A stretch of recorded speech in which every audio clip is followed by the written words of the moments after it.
Bonjour à tous. Ça y est, on est en ligne. Vous êtes déjà plus d'une centaine à être connectés. Donc, on va démarrer ce webinar, ce premier webinaire de l'année 2025 pour la commission transmission de l'Ordre de Paris. Donc, j'ai la lourde responsabilité de présider cette commission et surtout de succéder à Jean-Luc Semama qui, euh, qui a souhaité passer la main. Donc, c'est une lourde responsabilité compte tenu du personnage. Alors, il y a des choses que je sais faire, donc démarrer et lancer un webinaire, ça reste dans le champ de mes compétences et je suis heureux de pouvoir, le faire ce matin et il y a aussi des travaux beaucoup plus, structurants à lancer, hein. La transmission d'entreprise aujourd'hui, c'est un sujet, dont tout le monde parle, la CCI, les pouvoirs publics, tout le monde est vraiment focus sur cette problématique. On estime qu'il y a, entre 500 et 800 000 entreprises qui vont se vendre en Île-de-France dans les 10 prochaines années, hein. On a un nombre de chefs d'entreprise qui ont plus de 55 ans, très, très important. Donc, le sujet de la transmission est important pour les pouvoirs publics et les experts comptables ont évidemment un rôle à jouer. La question, c'est quel rôle, avec quelles compétences, quelle mission? Et le comité de transmission est là pour accompagner les experts comptables dans, le cadre de ces missions exceptionnelles, sur lesquelles on n'est pas toujours habitué.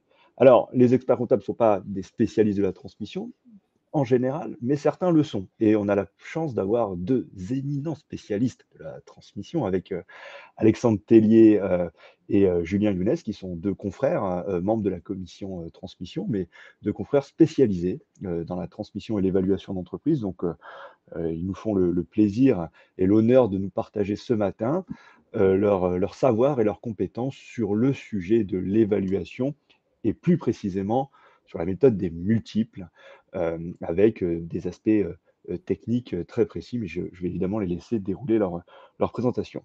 N'hésitez pas à me contacter, hein, sur les, réseaux sociaux si ce sujet vous intéresse et que si vous souhaitez participer aux travaux de la commission. C'est une commission qui est ouverte aux confrères et aux consoeurs, hein, plus nous serons nombreux à participer, plus les travaux seront riches. Donc n'hésitez pas à me contacter. Et sans plus attendre, bah, je vais laisser la main à Alexandre et Julien pour ce webinaire. Bon webinaire à tous. Merci Gilles. Alexandre, tu veux démarrer, te présenter peut-être rapidement? Oui, oui, bonjour. Donc Alexandre Tellier, donc je suis expert comptable. Je dirige un cabinet donc, dans lequel on a à la fois une activité donc, que je pourrais qualifier de traditionnelle, hein, d'expertise comptable et de commissariat aux comptes. Et on a également au cabinet une très forte activité autour de la transmission d'entreprise, soit côté acquéreur, hein, dans le cadre d'acquisition, soit côté cédant, avec des clients qu'on est amené à accompagner sur toute la chaîne de la transmission. Donc aujourd'hui, on va évoquer la partie évaluation, mais on va essayer vraiment de resituer la partie évaluation dans un contexte global de transmission d'entreprise et pas uniquement en tant que simple technique d'évaluation. Super. Et donc moi, Julien Younes, pareil, membre du comité transmission, expert comptable, commissaire aux comptes. Et de la même manière qu'Alexandre, heu, j'ai un cabinet où on est, on va dire principalement concentré sur tout ce qui est opération de haut de bilan, aussi bien les évaluations dans différents contextes, transmission comme on va le voir aujourd'hui, mais aussi dans d'autres contextes un peu plus réglementaires qu'on peut avoir. Et on travaille également fréquemment sur tout ce qui est sujet de cession d'entreprise, acquisition, ce qui permet, et c'est ce que je trouve le plus important quand on essaye de faire une évaluation dans ce contexte, de mettre en relation l'évaluation avec l'opération. On va le voir tout au long de la présentation. Heu, L'évaluation qu'on va présenter, a un objectif très pragmatique, et a un objectif, de réalisation d'une cession ou d'une acquisition en fonction du contexte dans lequel on est. Heu et il faut avoir une approche, on va dire, un peu, deal maker, quand on fait ce type d'opération. Parce que si on réalise une évaluation qui est complètement décorrélée d'un marché, malheureusement, le dirigeant, souvent, ne pourra pas trouver un acquéreur parce que, bah, si on est beaucoup plus élevé que le marché, on ne trouvera pas preneur. Donc c'est important d'avoir notre casquette d'évaluateur, et de «technicien» entre guillemets, mais il faut toujours la remettre dans le contexte. Et donc c'est ce qu'on va essayer de vous détailler, tout au long de cette présentation. Donc rapidement en intro, qu'est-ce que c'est que l'évaluation dans un contexte de transmission? Le premier point, c'est de dire, heu, que fait la société, quel est son secteur, comment fonctionne son secteur, comment évolue son secteur, et donc quelles vont être les incidences de son secteur sur son évaluation. Est-ce que c'est un secteur porteur en ce moment? Est-ce que c'est un secteur qui est en ralentissement, parce qu'il y a des contraintes réglementaires spécifiques, parce qu'il y a des contraintes de marché, parce que l'inflation, par exemple, on a pu le rencontrer sur les derniers mois, dernières années. Donc ça, c'est le premier point. Ensuite, vous le savez sûrement, il y a différentes méthodes d'évaluation qui existent. Moi, quand j'échange avec des personnes qui viennent au cabinet, pour nous rejoindre, on me parle souvent du DCF, parce que c'est une méthode, on va dire, un peu, mathématique, un peu, comment dire? De «sachant» entre guillemets, mais en pratique, on s'en sert quasiment pas dans les opérations de M&A. On en a discuté avec Alexandre au préalable, on la voit jamais, sur les opérations en tout cas que nous on réalise. Donc on a voulu se concentrer sur une, méthode d'évaluation qui est la méthode des multiples, où on va globalement prendre un agrégat auquel on va appliquer un multiple et on va rajouter ce qu'on appelle la dette nette, qui est, et il y a un consensus sur le sujet, l'opération, enfin pas l'opération, la méthode d'évaluation la plus utilisée, dans des contextes de transmission. Et pour finir, avant de laisser la main à Alexandre sur la suite, heu, sur cette méthode-là et sur les autres mêmes, méthode, on a 2 principales catégories de facteurs qui peuvent influencer l'évaluation. Il y a tout ce qui est facteur externe, donc comme je vous disais, le secteur, le contexte géopolitique, le contexte économique, et il y a aussi tout ce qui est facteur interne, qu'on verra un peu plus dans le détail, l'organisation interne, la répartition de la clientèle, la répartition des fournisseurs, le niveau de marge, et cetera, et cetera. Donc sans plus tarder, je laisse Alexandre, rentrer dans le détail du sujet, sur cette technique d'évaluation. Oui, alors juste un tout petit mot pour compléter l'introduction. Donc, vous connaissez évidemment la règle du jeu. Hein. Quand vous avez des questions, vous les posez. Hein. Il y a un chat qui est à votre disposition. Donc, on essaiera d'y répondre plutôt au fil de l'eau et pas en fin d'intervention. Par contre, on y répondra au fil de l'eau quand ça concerne le sujet qu'on est en train d'aborder. Si c'est un sujet qu'on aborde un peu plus tard, ben, on essaiera de répondre un petit peu plus tard. Je vois quelqu'un qui dit qu'il n'y a pas de son, donc il me semble que si. Hein, je ne vois pas d'autres remarques sur le son. Donc, la personne qui fait cette remarque a peut-être un petit problème avec son haut-parleur. Alors, effectivement, dans le sujet qu'on veut aborder aujourd'hui, l'idée, alors, c'est vraiment pas d'être dans la théorie hein, et de parler de, tiens, quelle est la différence entre le prix et la valeur, entre l'évaluation et la valeur. L'objectif qu'on a aujourd'hui avec Julien, c'est de dire, il y a un acheteur, il y a un vendeur, et a priori, bah, l'entreprise, elle peut partir à combien? Elle peut se vendre à combien? Donc, l'idée, c'est vraiment, et c'est pour ça qu'on a pesé, je dirais, chaque mot hein, de la thématique d'aujourd'hui quand on vous l'a présenté, c'est vraiment d'évaluer dans le cadre d'une transaction, premièrement, et deuxièmement, dans le cadre d'une transaction de PME. C'est-à-dire que bah, nous, au cabinet, et Julien aussi, j'imagine, on a plutôt une clientèle représentative de la clientèle des experts comptables. En tout cas, nous, au cabinet, on est dans les PME, parfois peut-être des grosses PME, mais on n'est pas dans les ETI. Donc, c'est pour ça que bah, les méthodes, ce qu'on va voir aujourd'hui, est plutôt adapté, en fait, effectivement, aux transactions de PME. Alors, donc, l'idée, dans un premier temps, c'est effectivement quand on parle d'évaluation, quand on est dans le cadre d'une transaction, l'idée, c'est de comprendre dans quelle démarche, dans quel contexte on se situe. Alors, l'idée, là, évidemment, dans le temps qu'on passe ensemble, c'est pas de vous détailler chacune des lignes du tableau qui est là. Ça n'aurait pas de sens.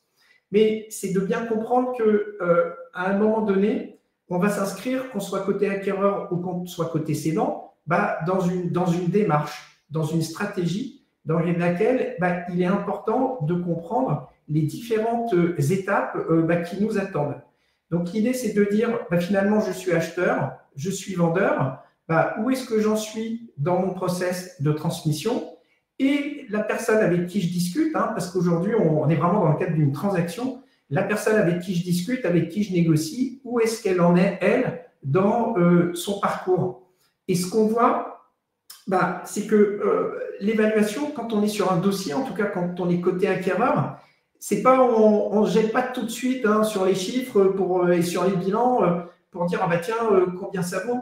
Et Julien nous l'exposera très bien tout à l'heure quand il évoquera la partie diagnostic, où effectivement, d'abord, on comprend le contexte. Moi, c'est toujours ce que je dis à mes clients. Je leur dis, quand on évalue, en fait, je ne dirais pas que les chiffres ils viennent en dernier, ça peut paraître bizarre pour un expert comptable, mais d'abord, on prend le dossier sur la partie produit, métier, marché, business model. Et après, dans un deuxième temps, on va en quelque sorte, moi, mon expression, c'est de dire on se jette sur les chiffres. Mais pas tout de suite. C'est plutôt dans un deuxième temps. Alors, toujours dans la démarche, parce que, en fait, l'évaluation, quand on est dans le cadre d'une transaction, c'est une mission un petit peu particulière parce que, qu'on soit expert comptable ou commissaire aux comptes, on est habitué à avoir des missions qui sont normées. Quand on fait un bilan, une mission de cadre, globalement, il y a des textes auxquels on va se raccrocher.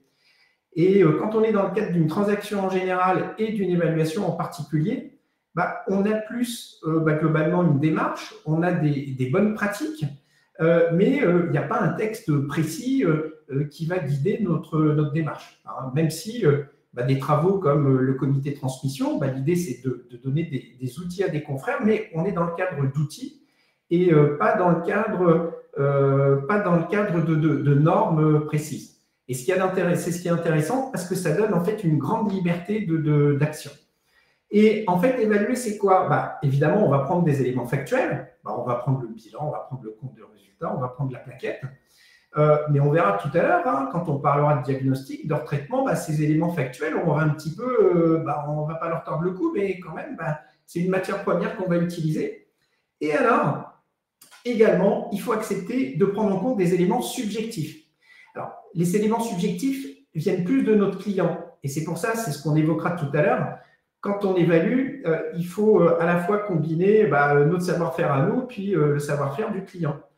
Alors, attention, quand on dit qu'il faut accepter de prendre en compte des éléments subjectifs, ça ne veut pas dire que ça va faire bouger la valo du simple au double. Parce que souvent, on dit, ouais, une boîte, ça vaut ce que chacun est prêt à payer et autres. Bon, peut-être. Mais moi, ce que je vois quand même dans la réalité, c'est qu'on s'éloigne quand même jamais trop des fondamentaux économiques. Mais quand on dit accepter de prendre en compte des éléments subjectifs, finalement, ce n'est pas une science précise de l'évaluation. Et on va être à l'intérieur d'une fourchette. Le ressenti, l'appétence pour l'entreprise de la part de nos clients, ça va faire en sorte que, on va se situer à l'intérieur d'une fourchette. Et après, le client, en fonction de son appétence, va plutôt être dans le haut ou dans le bas de la fourchette quand il va se situer pour sa proposition. Et alors, ce que j'ai mis également, nous, je dois dire qu'on se bat un peu contre ça, c'est vraiment ne pas avoir d'approche logicielle d'évaluation. Il y a un logiciel qui est très connu dans la profession. Il y a également une solution, je ne sais pas si on peut appeler ça un logiciel que moi je vois apparaître. On est régulièrement sollicité par email en disant tiens, avec les histoires de primes pour la valeur, de partage, nous on a une solution, ça permet d'évaluer l'entreprise et autres. Mais en fait, c'est des évaluations presse-bouton qui tiennent absolument pas compte de, entre autres, tout ce que Julien avait évoqué, d'une part. Et puis, ce qu'il faut comprendre, c'est que quand on évalue, on essaye de se rapprocher le plus possible d'une valeur de marché. Une valeur de marché, c'est quoi? C'est ce qu'un acquéreur est prêt à acheter. C'est ce qu'un acquéreur est prêt à payer. C'est ce qu'un vendeur est prêt à accepter comme prix. Et c'est ce qu'une banque, elle est prête à financer. Et en fait, les logiciels d'évaluation vont la plupart du temps apporter une expertise, une évaluation technique, mais pas une évaluation de marché. Et moi, je vois dans beaucoup de discussions, ça fait du tort, parce que quand on est côté acheteur et qu'on a en face de soi un cédant qui a son conseil, qui est là depuis 20 ans, et qui parfois il faut le reconnaître peut-être, ça peut arriver, avoir fait une évaluation presse-bouton, parce que c'est vrai que c'est pratique, c'est l'effet, hop, c'est directement mis dans le logiciel d'éval, on rentre 2 ou 3 données et après il y a une valo qui sort. dans une discussion, après, moi, je me rends compte, c'est compliqué parce que c'est des logiciels qui vous donnent 7 ou 8 méthodes d'évaluation. Ils font une moyenne et puis après, on vous dit, voilà, l'entreprise, elle vaut tant. Et parfois, effectivement, ça peut être nettement éloigné de la valeur de marché. Alors, Alexandre, là-dessus, juste, je te coupe. Il y a une personne dans le chat qui demande quel est le logiciel dont tu parles. Alors, ça, si tu veux pas en parler, j'ai pas de sujet. Et est-ce qu'il y a un logiciel que tu apprécies dans le cadre des évaluations? Alors, là, l'idée, c'est pas forcément de citer des noms, parce que ce que je suis en train de dire, c'est que, à la limite, mieux vaut éviter de les utiliser parce que vraiment, il y a un aspect boîte noire, un aspect presse-bouton et qui, moi, je pense, dévalorise la mission d'évaluation, qui est vraiment une mission qu'on peut apporter. Qui apporte de la valeur ajoutée au client, qui apporte de la valeur ajoutée au cabinet. Et en fait, en lançant les chiffres dans la bécane et en appuyant sur un bouton, alors c'est vrai que ça fait des très beaux rapports, mais je le vois, moi, ça ne fait pas souvent des valos pertinentes. Alors là, je m'exprime vraiment dans le cadre d'une transaction. Par exemple, on est dans un Dutreil et dans le Dutreil, l'administration fiscale dit tiens, il faut utiliser telle et telle et telle méthode. Bon, je dirais pourquoi pas. Et encore, pourquoi pas. Là, on est vraiment dans une transaction avec quelque chose de fin.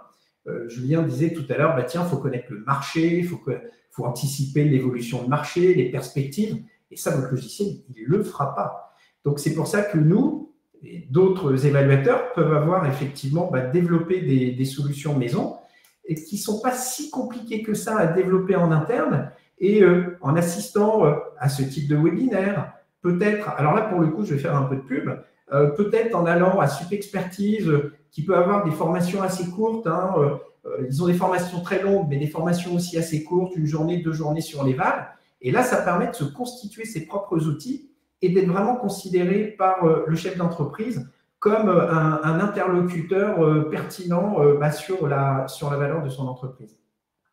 Juste pour finir sur ce point-là rapidement, et après je laisse Alexandre continuer.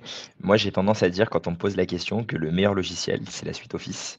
Microsoft Excel, Microsoft PowerPoint. S'il y en a qui apprécient Canva, ils peuvent aussi utiliser Canva.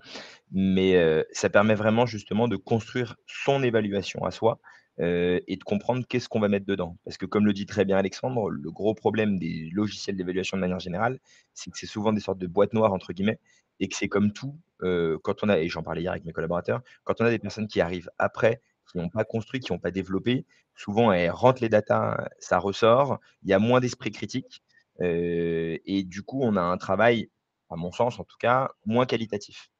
Et c'est ce dont on se rend compte fréquemment quand on reçoit des rapports d'évaluation. Nous, ça nous arrive, et je pense qu'Alexandre aussi, soit quand on est dans des contextes de transaction ou même quand on veut challenger une évaluation, on reçoit fréquemment des rapports qui sortent de logiciels d'évaluation où on a 6-7 méthodes et à la fin on dit bon, quelle méthode on prend? Parce que ça va du simple au double, il n'y a pas d'argumentaire spécifique et même le client ne sait pas forcément nous répondre sur ces sujets.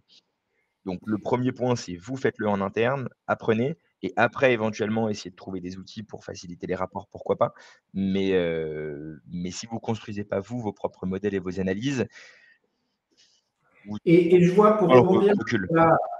pour rebondir sur la question de Laurent qui évoque effectivement le fait que ça donne des rapports qui sont très propres, maintenant avec des solutions d'IA comme Gamma ou autres, en fait on a des mises en forme qui sont top et finalement on a nos outils Excel, après on transfère ça sur un Gamma et ça fait un rapport qui est très propre. Donc il n'y a pas besoin par contre là d'avoir de logiciels spécifiques d'évaluation pour avoir un rapport très propre. Il y a tout un tas d'outils d'IA qui permettent d'avoir des rapports, des présentations hyper clean.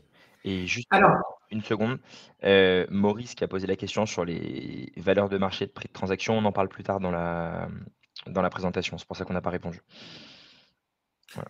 Alors, donc c'est ce qu'on disait tout à l'heure. Bon, l'éval, elle n'aboutit pas à une valeur, mais à une fourchette. Après, quand on dit une fourchette, il faut être raisonnable. Justement, c'est ce qu'évoquait Julien. Moi, parfois, je vois passer des rapports, ce que j'appelle les rapports presse-bouton, et puis ça dit que, tiens, la valeur, elle peut être comprise entre 2 et 4 millions d'euros. 2 à 4 millions, il y a quand même une petite différence. Et après j'arrêterai sur les logiciels, parce que c'est un peu mon dada, mais j'arrêterai sur les logiciels. Par moment, il y en a qui ont même des problèmes, je pense, de fond sur le plan technique, parce que ça fait des moyennes, mais parfois ça fait des moyennes entre une valeur d'entreprise d'une part et une valeur de titre d'autre part. On reviendra sur cette notion tout à l'heure, mais là, ça revient vraiment à faire une moyenne entre des choux et des carottes et des éléments qui ne sont absolument pas comparables. Donc moi, je le sais pour l'avoir vu, et ça peut être assez aberrant. Alors évidemment, mais voilà, c'est ça. L'éval, elle sert de négo, de base à la négo qui va fixer le prix de vente. Mais bah là, justement, c'est avec son client. Après, l'idée, c'est de dire, bah, tiens, la valo, a priori, elle est à temps. Mais j'accompagne un acquéreur, on va taper, enfin on va proposer combien dans une première approche de négociation, dans la lettre d'intention. Ça permet de se fixer un point haut. Donc en termes de stratégie de négo, quand on accompagne son client, c'est à combien on va commencer à proposer. Et vous voyez, donc c'est pour ça qu'on évoquait l'éval dans une stratégie de transaction. Bon, évidemment, on l'évoquait, on reviendra dessus, surtout pas se baser uniquement sur des données financières. C'est parce que, en fait, évaluer, c'est vraiment pas un financier qui est tout seul dans son coin derrière son logiciel et puis qui rentre des chiffres dans la bécane. C'est vraiment un échange entre l'expert comptable et son client pour avoir une vision à 360 entre le métier et la finance. Et quand je dis qu'une bonne éval, elle doit être comprise et par l'acheteur et par le vendeur, pour moi, quand on accompagne un client, on doit être capable d'aller dans une discussion pour défendre l'évaluation qu'on a faite. C'est-à-dire que j'accompagne un cédant, mon cédant a rendez-vous avec un acheteur, je dois être capable d'être au rendez-vous et de dire, tiens, si mon éval, elle est à 100, je dois être capable de dire, voilà pourquoi ça vaut 100. Je dois être capable de donner mes arguments, je dois être capable de défendre mon évaluation. Et bien souvent, on se contente certains peuvent se contenter de faire un rapport et puis après de dire la discussion, c'est un problème entre acheteur et vendeur. Ben oui, mais si une des deux parties s'est basée sur un rapport et un rapport que personne n'est là pour défendre, la discussion, elle est un petit peu compliquée en fait. Alors, et en fait, l'idée, toujours, aujourd'hui, vraiment, le sujet, c'est l'évaluation dans le cadre d'une transaction. Donc, il faut avoir en tête que quand on est dans le cadre d'une transaction, à un moment donné, on va avoir une proposition qui va se traduire dans ce qu'on appelle une lettre d'intention. Donc, on n'est pas là pour en parler aujourd'hui, ce n'est pas le sujet. Mais l'idée, c'est de se dire, quand on fait une éval, ce n'est pas juste de dire à son client, tiens, l'entreprise, elle vaut entre 100 et 110, c'est de prendre en compte tous les éléments de, moi, ce que j'appelle l'économie de l'offre. C'est-à-dire, je suis cédant, qu'est-ce que je veux ? Je veux un prix, il y a la trésor, on en reparlera tout à l'heure. Tiens, je veux un accompagnement de 6 mois, mais je ne serai pas dans l'entreprise, mais je veux quand même être payé pendant 6 mois pour des raisons diverses et variées. Et puis, il y a les membres de la famille, il y a les locaux, et ainsi de suite. Donc là, ce qu'il faut, on prend sa calculette et puis on additionne tout ça. Et on voit si globalement, c'est cohérent avec le package d'évaluation auquel on est arrivé. Parce que de dire une entreprise vaut entre 100 et 110, c'est une chose. Mais si le cédant, il en veut entre 100 et 110, plus un accompagnement, plus ceci, plus cela, tous les à côté du prix, mais qu'on va retrouver ensuite dans une lettre d'intention, là, finalement, la proposition financière, elle excède largement la valeur des titres à laquelle on est arrivé. Donc, c'est pour ça, ce qu'il faut, c'est prendre en compte, moi, ce que j'appelle le package.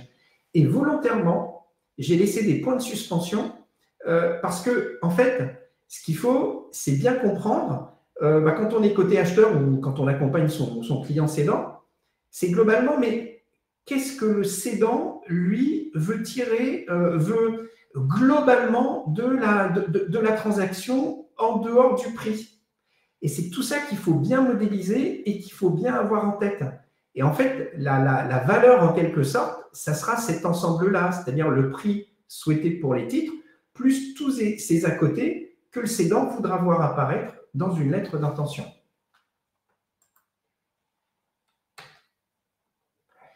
Alors, on l'a dit, hein, ce n'est pas une mission qui est normée, mais il y a des bonnes pratiques, il y a des démarches et il y a des étapes à respecter. Et quand on parle de la méthode des multiples, les différentes étapes, c'est quoi? Donc, c'est d'abord, on va déterminer la valeur d'entreprise. Après, on va déterminer son niveau de, alors ça dépend dans quel sens on le met, soit on parle de dette financière nette, soit on parle de trésor net, mais en tout cas, l'idée est là.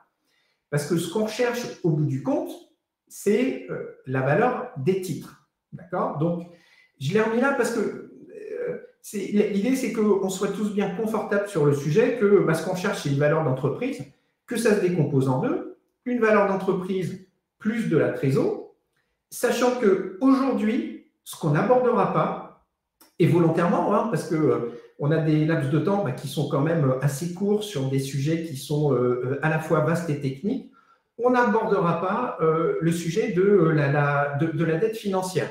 Et ça pourra justement faire l'objet d'un autre webinaire.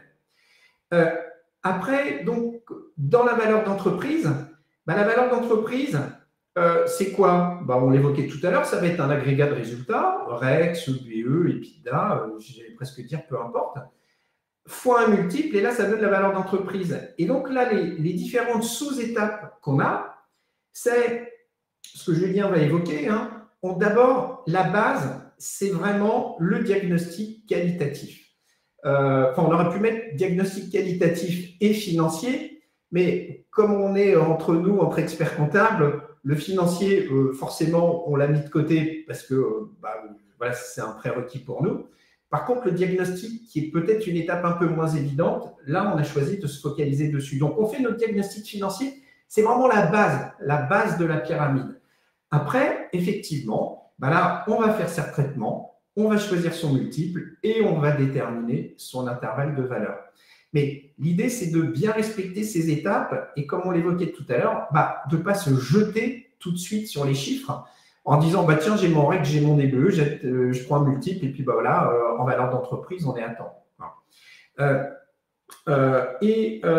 Toujours pour qu'on ait bien en tête l'idée, hein, dans le temps qu'on passe aujourd'hui, même si on peut avoir l'impression d'enfoncer un peu des portes ouvertes sur des sujets qui sont maîtrisés, mais l'idée en même temps, c'était de dire, revenons un tout petit peu sur les bases. Donc voilà, donc il y a ces différentes étapes, hein, la VE, la dette FI, la valeur des titres. À l'intérieur de la VE, on a la démarche qu'on a évoquée. Et après, quand on parle de valeur d'entreprise, c'est bien, mais on met quoi dans la valeur d'entreprise? Alors, c'est vrai que valeur d'entreprise, c'est presque un terme qui est un tout petit peu mal, je ne dirais pas qu'il est mal foutu comme terme, mais parfois on peut comprendre, alors surtout avec nos clients, valeur d'entreprise, valeur de l'entreprise. Alors, quand on dit valeur de l'entreprise, c'est plus la valeur des titres. Et valeur d'entreprise, c'est une sorte de… moi, ce que je dis à mes clients, ce qui est faux techniquement, hein, s'il y a des puristes, ce que je dis va être… c'est pas bon techniquement. Je leur dis c'est une sorte de valeur de fonds de commerce. D'accord? Comme ça leur permet de comprendre. Bon. Mais la valeur d'entreprise, c'est quoi? C'est de déterminer en fait la valeur de l'actif économique qui a généré le BE, le REX, l'EBITDA, à partir duquel on va évaluer. C'est ça, hein, la valeur d'entreprise, en fait, c'est la valeur de notre actif économique. Et notre actif économique, il comprend quoi? Il comprend évidemment toute notre partie d'actifs immobilisés, qu'ils soient corporels, incorporels, et puis notre BFR d'exploitation. Et ça comprend des éléments qui sont ou qui ne sont pas dans le bilan. Parce que moi, parfois, ça m'arrive d'entendre tiens, Alexandre, ok, c'est bien votre méthode quand vous faites votre valeur d'entreprise, mais il faut rajouter la valeur de la clientèle. Mais non, la valeur de la clientèle, elle est déjà appréhendée à travers la valeur d'entreprise. Alors, souvent, on entend un peu tout ce qui est incorporel. Donc, on va vous parler de goodwill d'une façon générale, on va vous parler de valeur de valeur de clientèle, on va vous parler de marque, on va vous parler de brevet. En fait, tout ça, c'est appréhendé à travers la valeur d'entreprise. Ou parfois, ce que je m'entends dire également, c'est tiens, on a des stocks ou… mais non, les stocks, c'est dans le BFR, ça fait partie de mon actif économique. Ce qui pourrait éventuellement être retraité, ça ne sera pas l'objet d'aujourd'hui, mais j'ouvre juste une parenthèse. Vous avez vu que, en fait, on insiste beaucoup à chaque fois sur les éléments, on va parler soit de retraités, soit de normatifs. Donc, si effectivement des éléments peuvent, dans le BFR d'exploitation, ne pas avoir un caractère normatif, là, on va peut-être à un moment donné dire OK, on va peut-être ajouter ou le prendre en compte dans la trésor. Mais d'une façon générale, la valeur d'entreprise inclut les éléments qui sont à l'écran. Et moi, parfois, ça m'arrive même quand je suis côté acheteur, avec certains intermédiaires, donc des intermédiaires, des gens qui sont payés par les cédants pour trouver des acquéreurs. Certains intermédiaires me disent, bon, bah, on a calculé la valeur d'entreprise, on a pris un agrégat fois un multiple, puis maintenant, on rajoute les stocks, on rajoute les clients, puis on enlève les fournisseurs. Je leur dis, mais non. Stock, fournisseurs et clients, ça s'appelle le BFR, il est déjà dans ma valeur d'entreprise.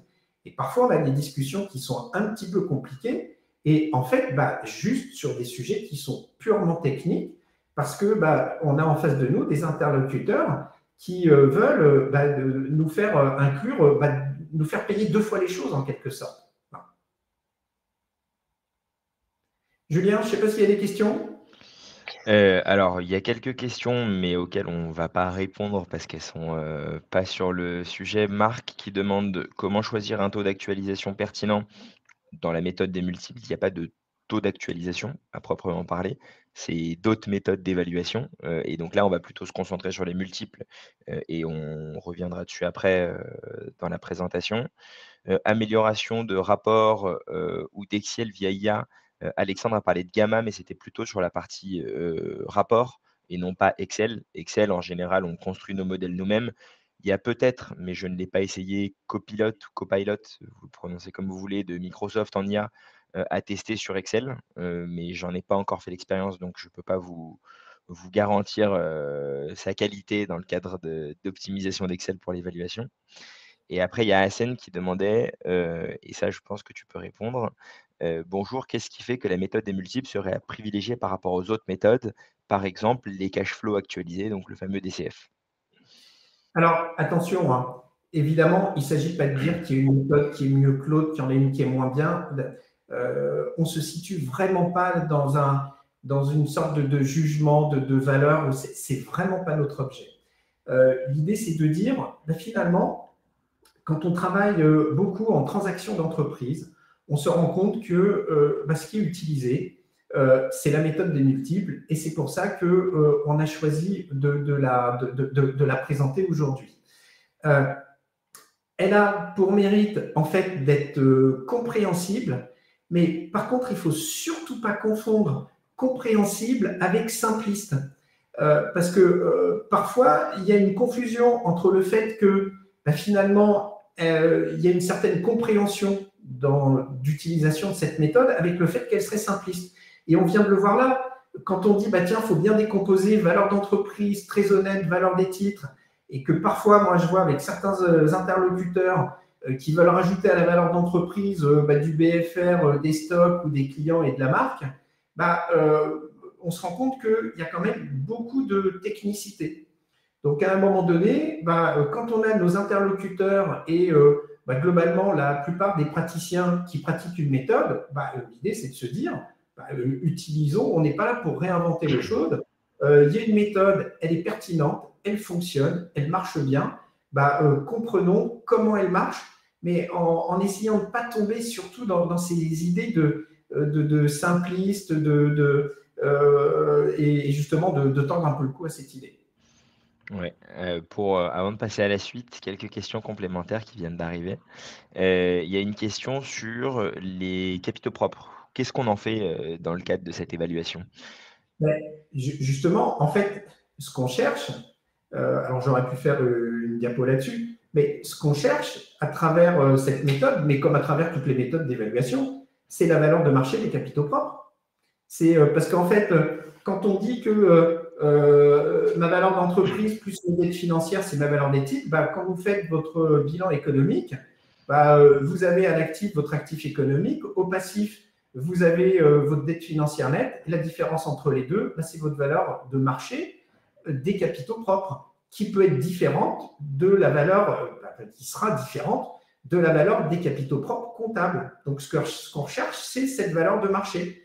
Parfois, la valeur des titres, la valeur de marché des capitaux propres est supérieure à la valeur comptable. Ça, c'est le meilleur des cas. Mais parfois, ça peut arriver.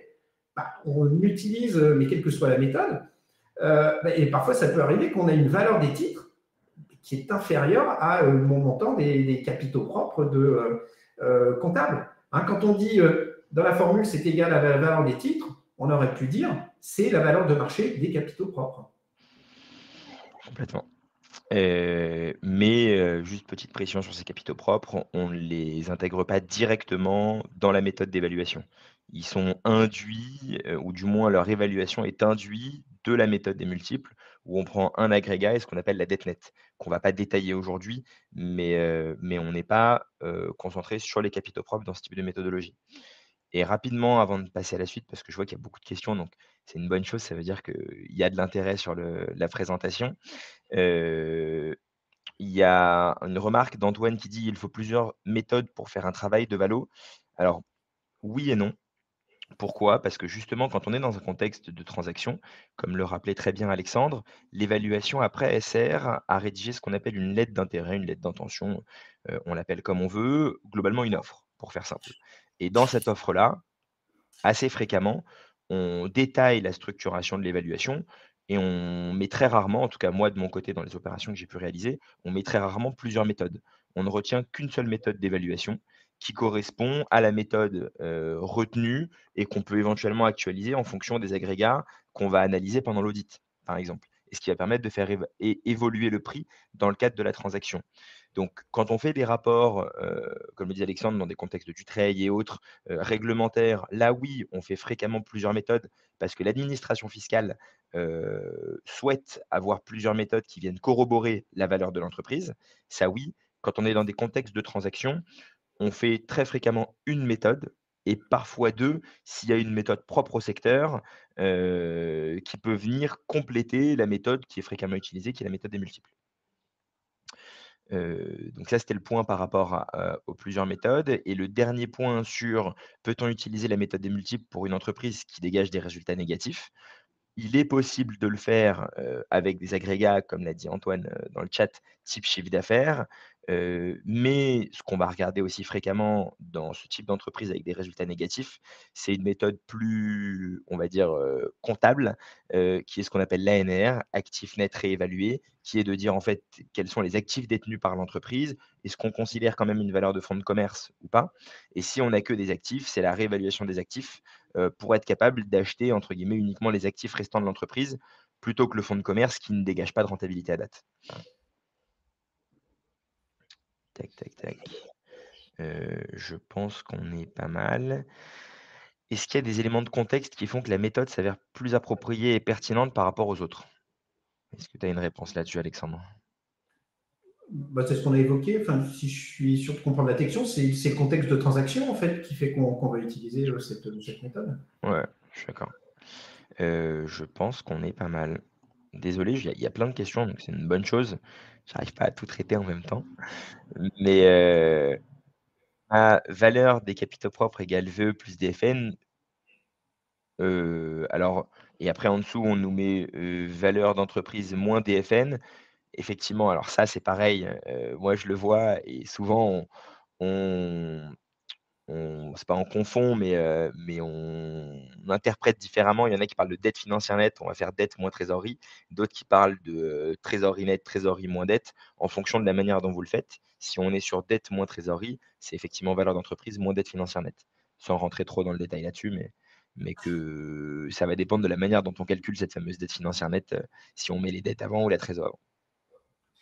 Et juste pour terminer, après on passe au diagnostic, il y a effectivement quid de la trésorerie sur la valeur d'entreprise. En fait, c'est ça. Et vraiment, on détermine sa valeur d'entreprise, on ajoute plus ou moins, trésor, dette finette, ok, et ça me donne ma valeur des titres. Et on a dit que effectivement, on l'évoquerait pas aujourd'hui parce que c'est un sujet en tant que tel. C'est vraiment, et c'est pour ça vraiment, on fait bien la décomposition. Et là, ça pourrait être un autre sujet. Et c'est ce qu'on disait à chaque fois, d'avoir en tête, aussi bien sur l'agrégat que sur la dette fille, de se passer dans un raisonnement de normativité. Et du coup, tac, tac, tac, je pense qu'on est bon et ça tombe bien parce qu'il y a une personne qui a posé la question qui fait la suite. Existe-t-il une fiche signalétique à transmettre aux dirigeants pour avoir une analyse sectorielle, une analyse des facteurs internes et externes? Et ben, c'est exactement ce qu'on va essayer de présenter dans le cadre du diagnostic. Et après, je pense que cette fameuse fiche signalétique, comme vous l'appelez, elle est à construire un peu à chacun. Il y a des modèles sur lesquels on peut se baser, mais on en parlait avec Alexandre quand on a préparé cette présentation. En fait, chacun a construit à sa manière un petit peu cette fiche en fonction des sensibilités qu'on a et des analyses qu'on veut privilégier dans une évaluation d'entreprise.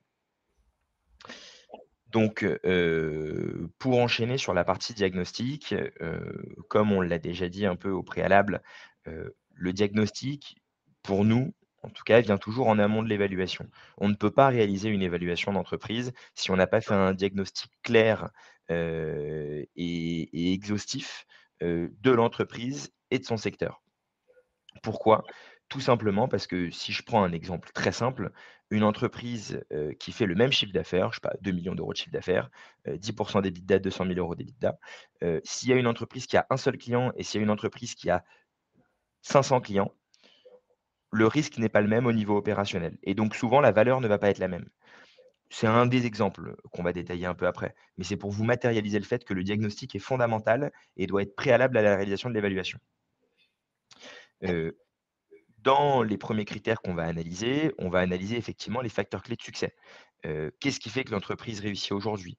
Est-ce que, elle a une différenciation sur son marché? Elle a un produit innovant, que personne d'autre n'a? Est-ce qu'elle a un savoir-faire commercial, et elle a une démarche commerciale très structurée qui fait qu'elle arrive à toujours récupérer une nouvelle clientèle?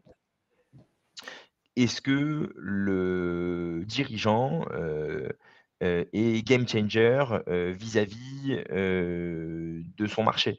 Et c'est lui qui porte l'entreprise. Tous ces éléments-là doivent être analysés au niveau des facteurs clés de succès, pour pouvoir comprendre ce qui fait la valeur de l'entreprise et ce qui permet de voir est-ce qu'il y a une pérennité de cette valeur. Parce qu'en fait, quand les dirigeants, acheteurs ou quand les entreprises acheteurs vont analyser l'entreprise, ils vont toujours analyser la pérennité de l'entreprise. Acheter une entreprise juste pour ce qu'elle a construit dans le passé, heu, c'est acheter les capitaux propres. Acheter une entreprise qui a une activité qui tourne et qui fonctionne et donc qui est pérenne dans le temps, c'est acheter entre guillemets ce fameux multiple, et c'est là où on va avoir, tout le détail du diagnostic qui va faire évoluer la méthode des multiples. Avant de parler du pestel à proprement parler, en fait, on a mais tu peux laisser la slide, hein, Alexandre, merci. On a nous, des outils justement, quand la question a été posée, des outils qu'on utilise assez fréquemment pour pouvoir cadrer le diagnostic de l'entreprise. On a 2 principaux types d'outils. On a des outils de diagnostic externes et des outils de diagnostic internes.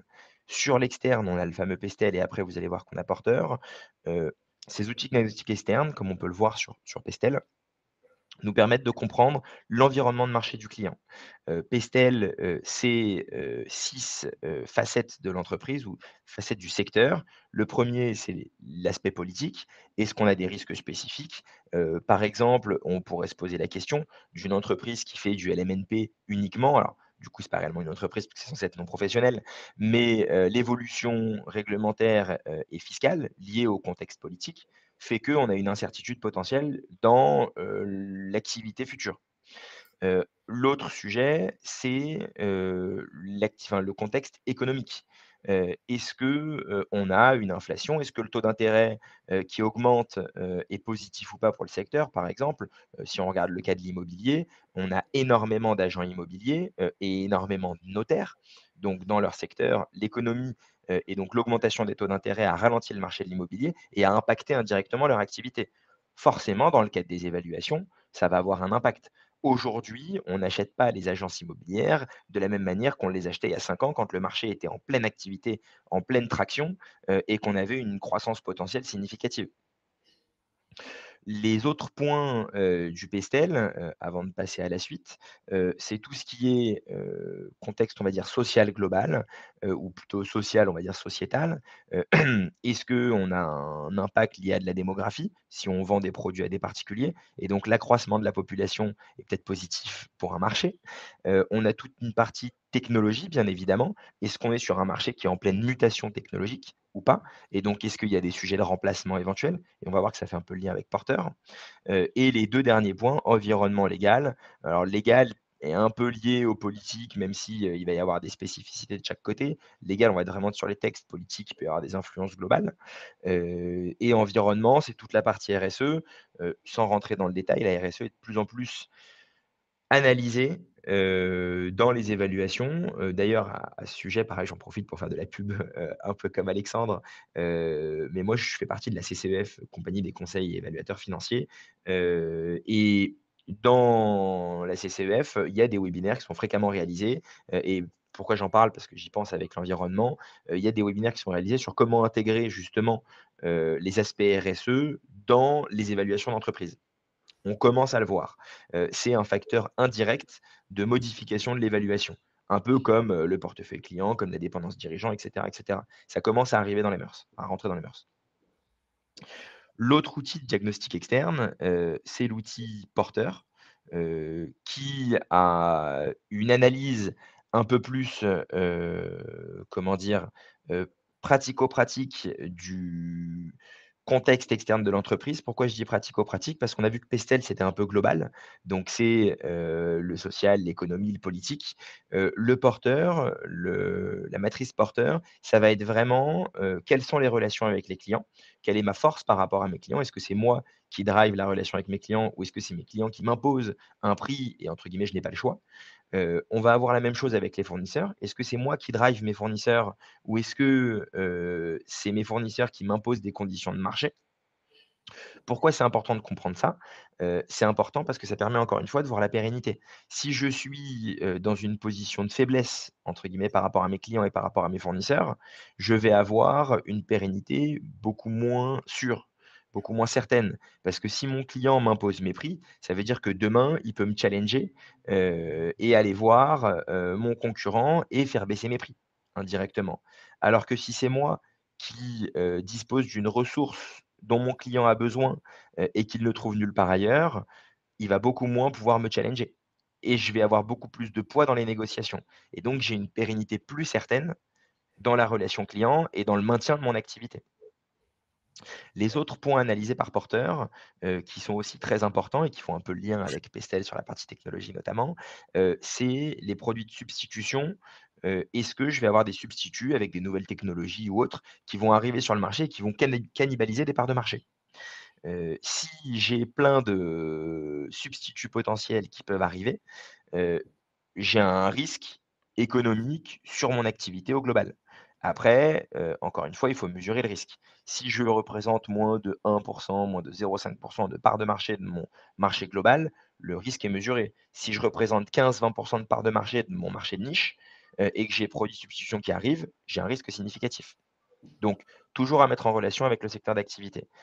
Et pour finir, avant de passer aux analyses internes, on a et moi j'aime beaucoup ce point-là, on a, l'intensité concurrentielle et la menace des nouveaux entrants.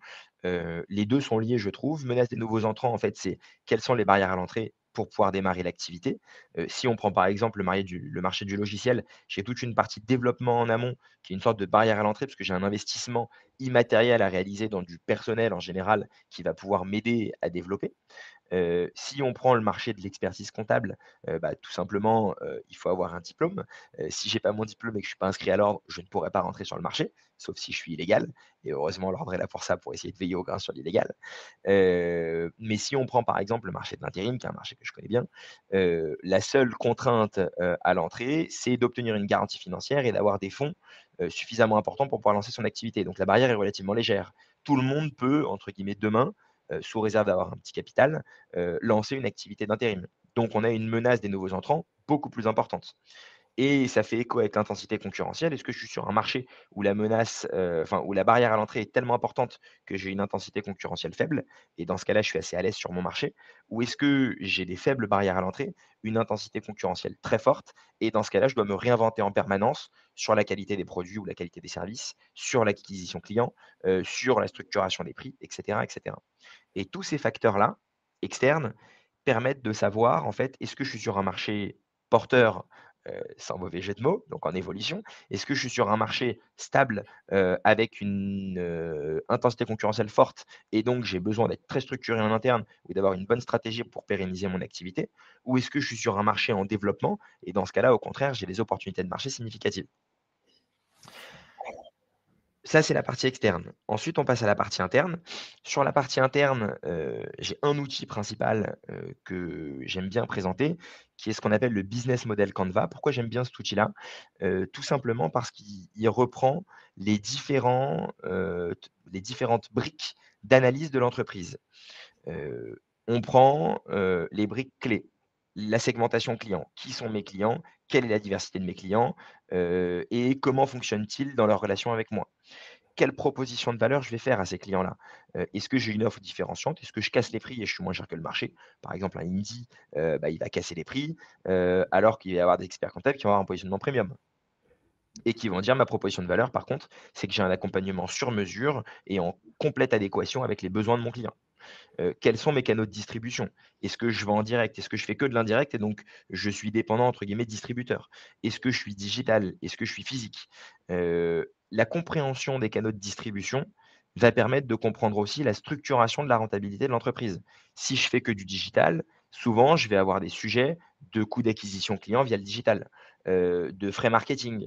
Si je fais que de la vente physique, je vais avoir, du marketing papier. Est-ce que je fais beaucoup d'impression de flyers ou autre? Combien de commerciaux j'ai pour faire mon marketing physique? Est-ce que j'ai une force commerciale significative? Quelle est la rentabilité de mes commerciaux? Quel chiffre d'affaires chaque commercial réalise et à partir de quel chiffre d'affaires j'ai une certaine renta? Et cetera, et cetera. Les autres points du business model Canva qui sont, on va dire fondamentaux dans l'analyse, c'est le fonctionnement de la relation client. Est-ce que j'ai mis en place de la fidélisation client, du suivi client, de l'analyse de satisfaction? Quelles sont mes typologies de revenus? Ça, c'est un peu les produits que je propose ou les services que je propose, comment je fonctionne. Et après, l'autre point, de business model Canva, c'est la partie ressources. Quels sont les actifs que j'exploite pour pouvoir, justement proposer les services ou les produits à mes clients? Est-ce que j'ai, une usine de fabrication et donc j'ai les actifs, industriels clés? Est-ce que mes actifs, c'est uniquement ma main-d'œuvre, mon personnel? Est-ce que j'ai une marque spécifique qui fait que je peux vendre? Et le pendant de cette partie ressources clés, c'est, quels sont mes partenaires ou fournisseurs clés? Et quelle est ma structure de coût? Est-ce que ma masse salariale représente en général 50 de mon chiffre d'affaires ou 20? Je sais qu'on a des ratios, moi j'échange pas mal avec des confrères ou des consoeurs sur ces sujets-là. Il y a des ratios, par exemple, dans la profession comptable, où on se dit: «Il ne faut pas que la masse salariale dépasse tant de pourcentage du chiffre d'affaires pour avoir une rentabilité cohérente». Il ne faut pas que les outils dépassent, je sais pas moi, 3, 5, 6 du chiffre d'affaires, et cetera, et cetera. Toutes ces analyses-là permettent de comprendre la renta de l'entreprise et ensuite de la mettre en relation avec le secteur. Et juste, je vois le peut-on avoir le support Canva? En fait, vous allez sur internet et vous tapez business model Canva, vous verrez, en fait, c'est une maquette, à remplir avec des questions, qui sont assez simples. Alors, juste pour compléter justement sur peut-on avoir le support Canva, on avait fait il y a quelques mois, et je l'avais animé également avec un confrère, on avait fait un webinaire sur justement bien utiliser Pestel, Porter et Canva. Et donc, vous verrez, c'est dans les replays.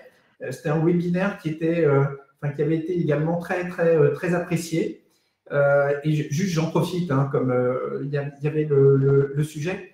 Ce que dit Julien, ça peut paraître un peu théorique et surtout, ça ne fait pas partie de ce qu'on est amené à utiliser au quotidien. Mais finalement, ça n'est que formaliser les discussions informelles qu'on a souvent avec nos clients quand ils nous parlent même de leurs clients, de leur équipe, de leurs produits et des investissements qu'ils doivent faire.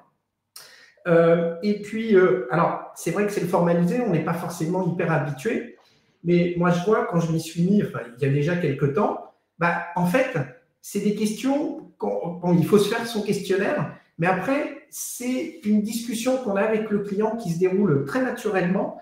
Et moi, je vois, il y a un effet souvent un petit peu waouh avec les chefs d'entreprise quand on leur déroule, mais de façon naturelle. Il ne faut pas que ça ait l'air trop théorique, il faut placer dans le contexte, faut traduire les phrases, il ne faut pas être trop scotché à son questionnaire, enfin comme tous les questionnaires.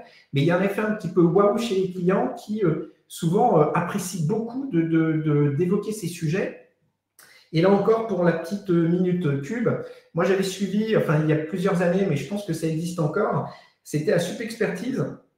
C'était une formation CAC, mais qui peut aller pour tout le monde, pas uniquement pour les CAC. Ça s'appelait Comprendre la stratégie de l'entité auditée, et où justement on expliquait bien tous ces outils. Et après, nous, on s'est construit nos outils en interne, et ce qui permet là justement de recouper avec une question pour Julien, qui est comment mesurer l'impact du facteur clé de succès? Alors, comment mesurer l'impact d'une phase? C'est une très bonne question et en même temps très difficile. Mesurer l'impact du facteur clé de succès, ça va ça va dépendre en fait du fonctionnement de l'entreprise. Toute cette analyse-là va permettre de mettre en avant les facteurs clés de succès et j'ai envie de dire que en fait, en regardant et en analysant l'entreprise, si on a un seul facteur clé de succès qui est très dépendant, soit d'un client, soit d'un fournisseur, on va en parler juste après, mais en fait, qui est dépendant d'un seul acteur, on va voir que le facteur clé de succès, c'est un risque significatif.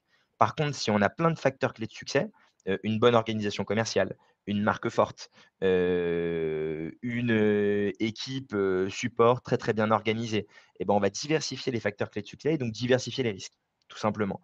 Heu, Avant de passer au SWOT rapidement, je vois les quelques questions, que j'ai vues sur, formation CCEF à destination des spécialistes de l'évaluation. Non, moi quand je l'ai faite, il y avait des gens qui avaient jamais fait d'évaluation, mais c'est bien d'avoir un peu de base parce que c'est assez technique, donc ça permet de gagner du temps.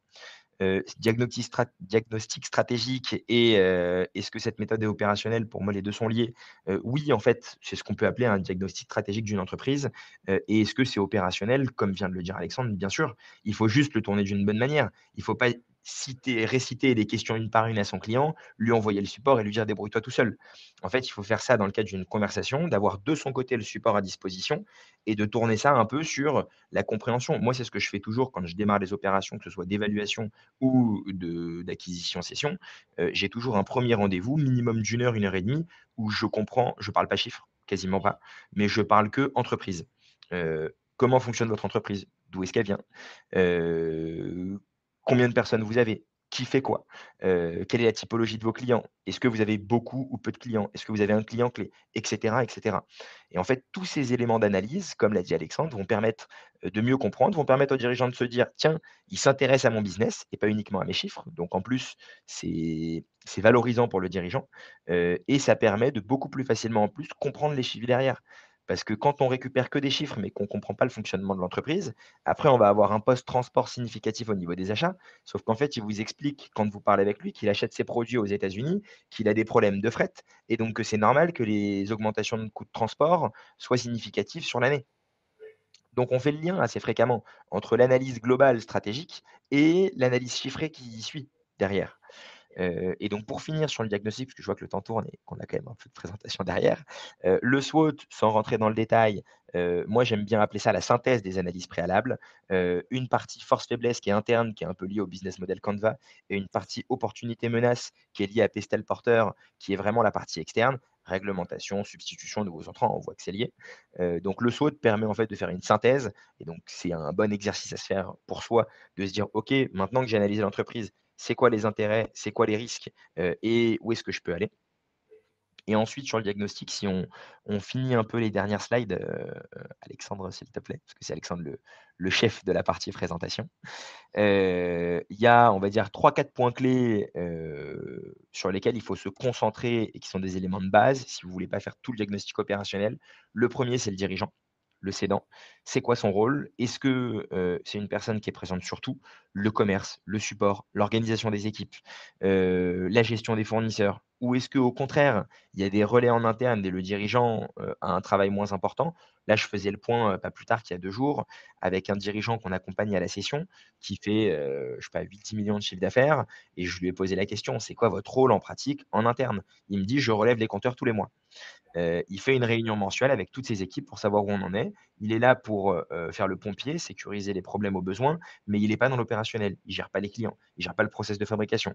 Là, on voit que le dirigeant a pris du recul, ce qui est très positif. Moi, le premier conseil que je donne aux dirigeants avec qui j'échange, c'est essayer de ne plus être utile à l'entreprise. Si le dirigeant n'a aucune utilité dans l'entreprise, l'entreprise pourra se vendre beaucoup plus facilement. Donc il faut apprendre à déléguer.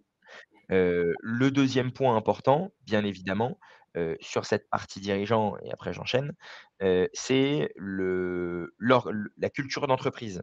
Est-ce qu'on a une culture d'entreprise qui va fonctionner avec un repreneur? Ça, c'est plutôt sur la partie transaction, je l'ai laissé parce que je trouve ça intéressant, mais souvent, il y a des gens qui ne fitent pas, parce qu'il y a pas la même méthodologie de travail, il y a pas le même fonctionnement, et mine de rien, on aura beau dire ce qu'on veut, c'est le dirigeant qui inculque la culture d'entreprise, en général, en interne. Après, il y a des relais, mais c'est souvent lui le décideur final. Donc c'est bien aussi de regarder ces sujets-là pour pouvoir ensuite, plus facilement, si on veut accompagner à la session, essayer d'identifier des acquéreurs qui pourront être pertinents.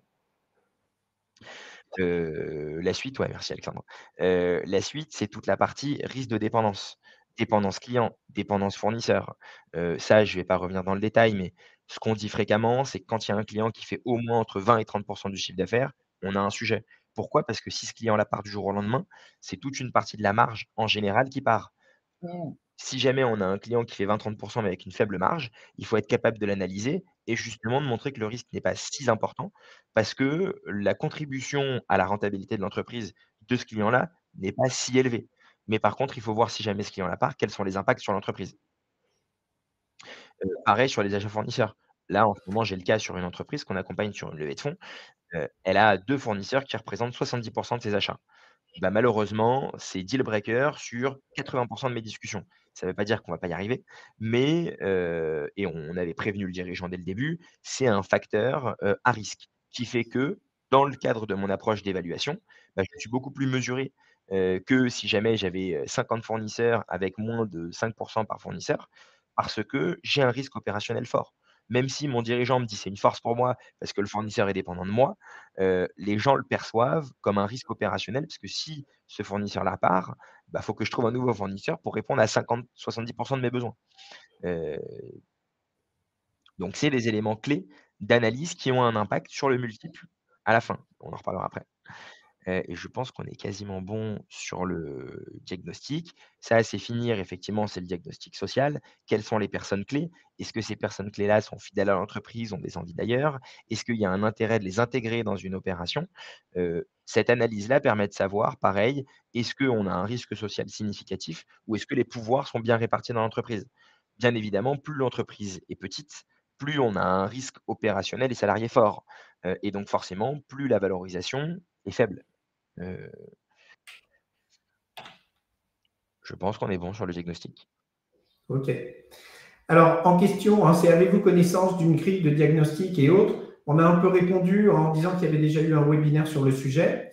Et puis, avec les slides qu'on a mis, la pestel porteur, bah après, c'est reprendre, nous, globalement, ce qu'il y a dans la présentation, c'est ce qu'on utilise. Puis après, on adapte globalement, on met des scores, mais c'est une bonne base, hein, en fait. Hein. Ouais, tout à fait. Et après, la question d'Abderrahmane, quelle est la finalité du diagnostic? Autrement dit, comment peut-il servir pour évaluer? On en parlera après, j'en reparle, Alexandre passe sur la partie traitement et je passe sur les multiples après. Mais en fait, ça a un impact sur les multiples, notamment et donc je referai un point là-dessus quand on est sur les multiples. Ouais, alors, donc, les retraitements, on a vu, hein, rappelez-vous la démarche, hein, diagnostic, après retraitement, après choix du multiple. Après, ça peut être fait en parallèle, hein, une fois après le diagnostic, retraitement et choix du multiple. Hein. Mais là, comme on est en présentation, forcément, il faut qu'on fasse l'un après l'autre. En fait, et ça, justement, l'idée, c'est de commencer à tordre le cou à une idée reçue sur les multiples, qui est de dire ah bah ouais, mais alors les multiples, ça se base que sur le passé, tandis que bah, quand on prend d'autres méthodes, c'est mieux parce que ça se base sur l'avenir. Mais en fait, il n'y a rien de plus faux. Parce que qu'est-ce qu'on va faire à travers les traitements? à travers les retraitements, certes, on va prendre les résultats des 2, 3, 5. Enfin, l'idée, c'est de prendre un échantillon représentatif des bonnes et des moins bonnes années de la vie d'une entreprise. Alors, parce que dans une entreprise, il y a des bonnes, il y a des moins bonnes années. On prend un échantillon représentatif. Bon. Parce qu'après, on va, la plupart du temps, raisonner en termes de moyenne, mais pas toujours. Et donc, on prend un échantillon représentatif, et l'idée, c'est de dire, OK, j'ai mon résultat comptable, mais comment je passe de mon résultat comptable à une performance économique? Une performance économique normée, normative, appelons-la comme on veut, mais l'idée, c'est de dire, OK, j'ai mes comptes, ils sont bons, il n'y a pas de problème, ils ont été certifiés, établis par l'expert comptable, certifiés par le CAC, je suis en règle. Bon. Mais quelle est ma vraie performance économique? Donc, on va faire ce travail déjà sur 3 ans.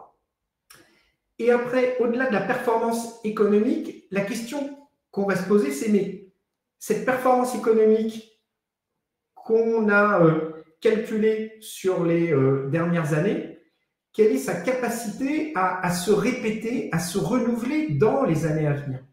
Alors, certes, on n'est pas dans un business plan, on n'est pas en train de faire des prévisions. Mais la question qu'on va se poser, c'est tiens, l'entreprise, elle fait 5 millions d'euros de chiffre d'affaires. Bon.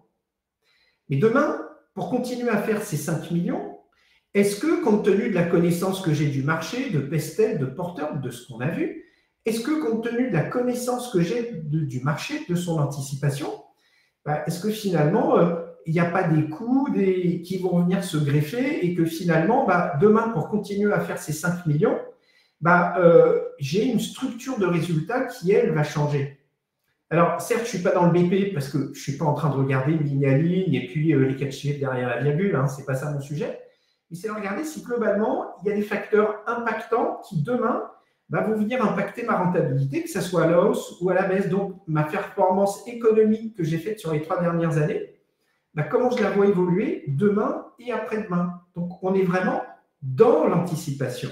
Alors, les retraitements, il y a différents types de retraitements.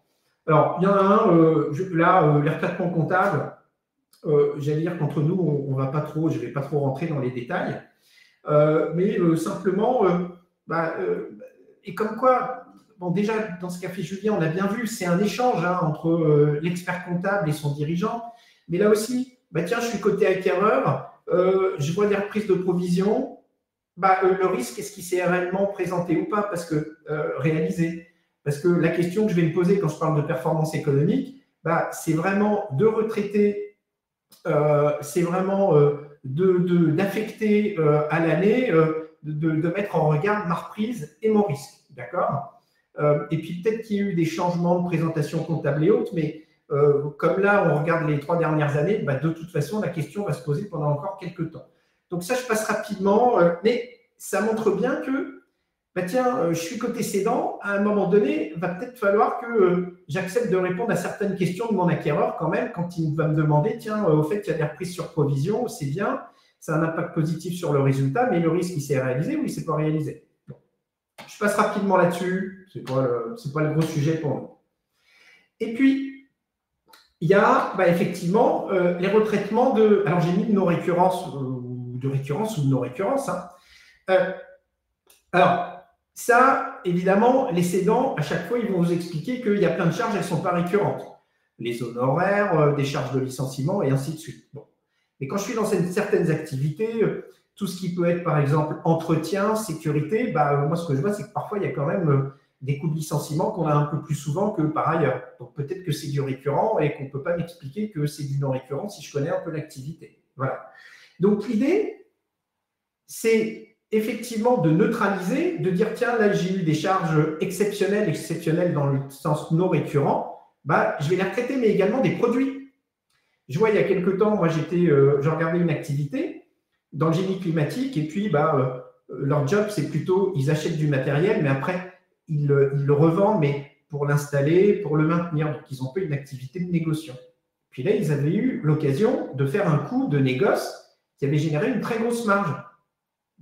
Là, qu'est-ce qu'on a fait? On a dit cette marge, elle est commerciale, elle n'est pas récurrente, elle ne fait pas partie du cœur de métier de l'entreprise, on va l'enlever. Et là, vous voyez, tout à l'heure, on parlait des logiciels presse-bouton, mais si je n'ai pas une analyse fine des charges et des produits, que j'en discute pas avec le chef d'entreprise, mais je suis pas capable de faire ces retraitements. Donc, c'est pour ça que c'est ce qu'on évoquait tout à l'heure, c'est vraiment un travail à 4 mains d'évaluer entre l'évaluateur et le dirigeant. Donc, on a ces retraitements de non-récurrence. Et là, alors, l'idée, c'est pas de regarder les petits montants, hein, c'est vraiment, on se focalise sur les gros montants, bien sûr. Les retraitements de normativité. Tiens, alors, oui, j'ai mis des points de suspension, heureusement, parce que là, l'idée, c'est ensemble, c'est de comprendre l'idée, évidemment, c'est bon. Mais, alors, attention, hein, quand on est côté cédant, l'idée, c'est pas d'avoir des retraitements qui vont faire un plus et de rien regarder de ce qui est en moins. Quand on parle des retraitements de normativité, bon, évidemment, il y a la REM du dirigeant. Alors, ce qui est compliqué, c'est d'expliquer à un dirigeant qui ne se paye pas parce qu'il a fait jouer ses droits à la retraite que on va appliquer une REM normative et que la REM normative, s'il est dirigeant, ce n'est pas 3 000 € par mois, d'accord ? On va mettre une REM normative et que finalement, une fois qu'on a mis une REM normative, il ne reste peut-être plus grand-chose en EBE, REX ou EBITDA, peu importe. Donc, on met une REM de dirigeant qui est compatible avec un standard du marché, mais on le fait qu'on soit côté acheteur ou côté vendeur. Et puis, tiens, tout à l'heure, on évoquait dans le diagnostic la partie RSE. Tiens, pour me mettre en conformité et pour maintenir mes 5 millions d'euros de chiffre d'affaires, pour continuer à travailler avec certains clients qui sont très en pointe sur le sujet, je vais devoir peut-être faire certaines dépenses, engager des coûts pour être aux normes et ainsi de suite. Pour continuer à faire mes 5 millions d'euros de chiffre d'affaires, il y a peut-être demain des coûts que je n'avais pas hier et que j'aurai demain. Vous voyez, donc quand on dit les multiples, c'est sur le passé, non, la question que je me pose, c'est demain, est-ce qu'il y a des coûts que je n'avais pas hier et que je vais avoir demain et qui finalement ne vont pas vraiment me générer de chiffre d'affaires supplémentaire, mais vont uniquement me permettre de maintenir mon niveau de chiffre d'affaires. L'énergie, dans les comptes qu'on regarde, alors peut-être pas sur l'année précédente, mais quand on remonte à 2-3 ans, je sais que pour maintenant, je suis dans l'industrie, peut-être, mais en tout cas, c'est une question qu'il faut se poser, ce n'est pas une affirmation, hein, évidemment, mais en tout cas, c'est une question. Peut-être que pour maintenir mon niveau de chiffre d'affaires, pour toujours faire mes 5 millions, j'avais un coût d'énergie qui était de 100. Peut-être que mon coût d'énergie, demain et après-demain, pour maintenir ce même niveau de chiffre d'affaires, il va passer à 200. Là, je vais peut-être faire un retraitement. Mais peut-être que le dirigeant, il va m'expliquer, non, mais pas de problème, le coût de l'énergie, je peux le répercuter sur mes prix de vente. Je vais dire, ok, je ne fais pas de retraitement. Puis peut-être qu'il va me dire, non, je ne peux pas le répercuter parce qu'il y a une tension sur les prix. Et là, on va faire un retraitement. Donc l'idée, c'est bien ça. Au-delà des exemples qu'on a donnés, c'est demain, qu'est-ce que je vais avoir comme coût que je n'avais pas hier et que je ne vais pas pouvoir répercuter pour être aux normes, parce qu'il y a des contraintes de marché. Et puis de regarder, ça c'est classique, un cédant qui veut vendre, peut-être qu'il a un peu levé le pied, et il y en a, vous savez, c'est ce qu'on appelle des entreprises vaches à lait. On ne fait plus beaucoup d'investissements, on ne fait plus beaucoup de dépenses commerciales, et puis la boîte, pendant quelques années, elle est en roue libre et elle continue à dégager des super résultats, des cash flows, de la trésorerie. Mais demain après-demain, on rachète. Les efforts de commercial, de marketing qui n'ont pas été faits pendant des années, là, va peut-être falloir les faire. Et peut-être que c'est un retraitement en moins. Je ne suis pas en train de parler de retraitement qu'on doit faire pour améliorer la rentabilité. Je suis vraiment en train de parler des dépenses qu'il faut faire pour demain maintenir le niveau de chiffre d'affaires qu'on a fait. Tiens, les effectifs, ça arrive. Parfois, on discute avec des dirigeants. Je suis fatigué, j'en peux plus. Tiens, on est dans le BTP, il me manque un chef de chantier, je travaille pour 2. Ok, il travaille pour 2 depuis 1 an. Quand on a les comptes, qu'est-ce qu'on fait? On va peut-être, là encore, c'est une question qu'il faut se poser, mais on va peut-être faire un retraitement parce que l'effectif, les gens, ils sont sur les rotules parce que pour refaire le chiffre d'affaires, il a fallu qu'ils travaillent pour 2, le dirigeant compris. Donc, peut-être que dans les retraitemements, on va mettre des embauches. Mais ça, si on n'a pas discuté avec le cédant, si on n'a pas fait le diagnostic qu'on a évoqué, on ne peut pas le savoir. Donc là encore, j'ai mis des points de suspension parce que l'idée, alors évidemment, c'est d'être sur les gros postes, mais c'est de détecter demain, après-demain, ce qui va pouvoir arriver qui n'était pas là hier, ou alors, qu'est-ce qui a fait qu'on a fonctionné de façon un petit peu anormale et qui demain ne peut pas durer. Donc après, les retraitements, il y a le retraitement pro forma, je vais aller vite là-dessus. Et après, évidemment, c'est avec valeur d'exemple, parce qu'après, il faut mettre des lignes. Mais l'idée, c'est de dire, ben voilà, j'ai mon agrégat de résultats qui apparaît dans les comptes, hein, REX, BE, peu importe. Je fais mes retraitements, j'ai mon agrégat retraité, et c'est à partir de cet agrégat retraité que je vais évaluer. D'accord? C'est à partir de ça que je vais faire mon éval. Et c'est également à partir de cet agrégat retraité que je vais regarder si le financement passe ou pas. Parce que moi, combien de fois je m'entends dire le cédant, il ne se paye pas, donc il y a un beau REX, puis regardez, avec le REX, vous allez pouvoir rembourser l'emprunt. Ok, d'accord, mais le dirigeant, il s'en va, il n'est pas payé, il va peut-être falloir mettre une REM, soit de dirigeant, soit de manager, donc forcément, ma REM normative, elle va baisser. Mon REX normatif va baisser, ou il va peut-être baisser pour les sujets qu'on a évoqués là. Donc, c'est ce que je mets là, hein, c'est le résultat retraité qui va permettre d'apprécier, globalement, est-ce qu'on peut rembourser ou pas l'emprunt, demain, après-demain. Et c'est ce que je mets là. Attention aux idées reçues sur les pourcentages d'apport. Alors, ce n'est pas l'objet aujourd'hui, donc je fais une parenthèse très rapide. Et là encore, j'ai animé un webinaire sur le sujet il y a plusieurs mois que vous pourrez retrouver en replay. Et je ne doute pas que Claire va sûrement nous mettre le lien comme elle a fait tout à l'heure. Mais parfois, on entend dire, tiens, vous avez 30% d'apport, c'est bon, ça marche. Non, la question, ce n'est pas de savoir si on a 30% d'apport. La question, c'est de savoir si j'ai 30% d'apport, j'ai 70% d'emprunt. Et est-ce qu'avec le résultat retraité, je rembourse mes 70% d'emprunt? Alors, Alexandre, j'ai une question. Jean-Baptiste demande comment détermine-t-on une rémunération normale du dirigeant? Y a-t-il des méthodes préférentielles? Bon, alors, en fait, qu'est-ce qui se passe? On a quand même beaucoup de dirigeants parmi nos clients dans différents secteurs. Donc, on voit à peu près combien se payent les uns et les autres.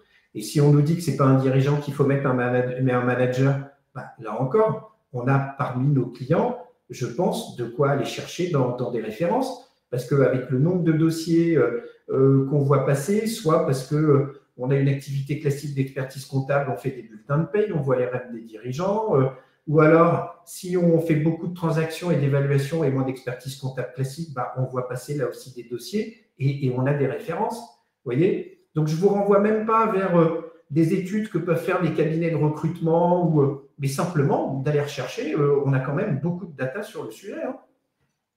Complètement.